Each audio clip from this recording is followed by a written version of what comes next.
एक समय की बात है। एक गांव में एक छोटा सा लड़का रहता था जिसका नाम रामू था। रामू बहुत ही आलसी और कामचोर बच्चा था। उसे अपने माता पिता और अध्यापक भी चिढ़ते रहते थे क्योंकि उसकी पढ़ाई में कमजोर थी और वो दिन भर खेलता रहता था।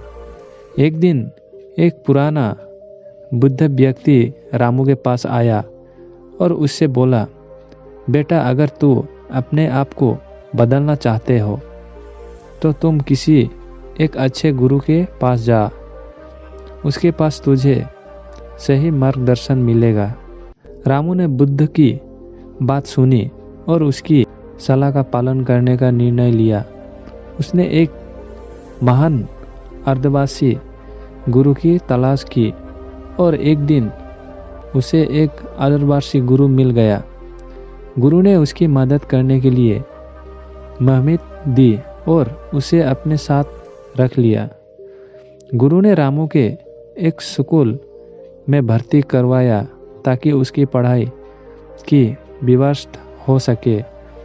गुरु ने रामू को दिनचर्या अनुसार और कड़ी मेहनत का महत्व सिखाया।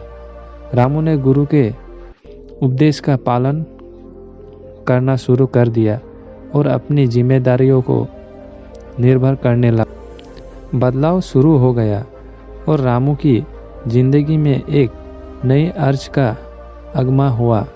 उसने अपने सपनों को देखना शुरू किया और अच्छे अंक प्राप्त करने के लिए निरंतर पढ़ाई करने लगा।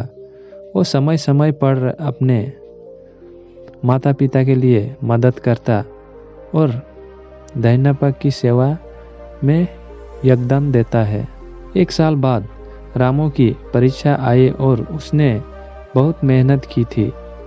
उसकी मेहनत और दृढ़ता ने उसे सफलता दिलाया और उसने अपने विद्यालय में प्रथम स्थान हासिल किया।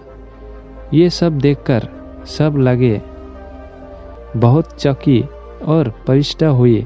रामू ने अपने बदले लिए सबको गुरु के चरणों में धन्यवाद दिया।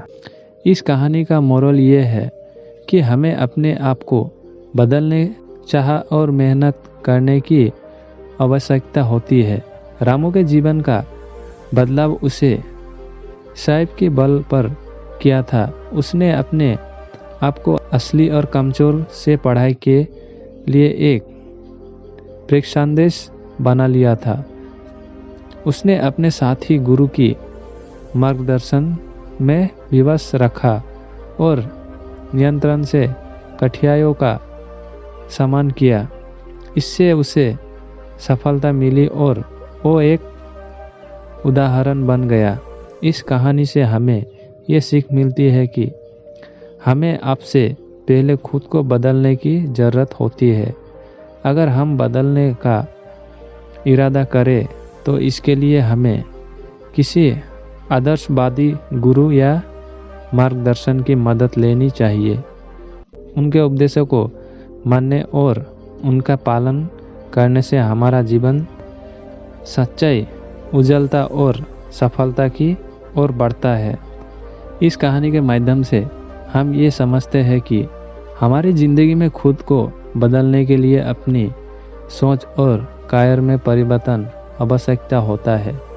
हमें आलस्य और छोड़कर मेहनत करनी चाहिए और निरंतर और संपर्क के साथ अपने लक्ष्य की ओर बढ़ाना चाहिए।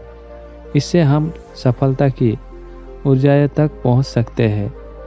इस कहानी से संदेश हमें ये सिखाता है कि अपने लक्ष्य के बदलने का हिस्सा रखने और जीवन को एक नई दिशा दे।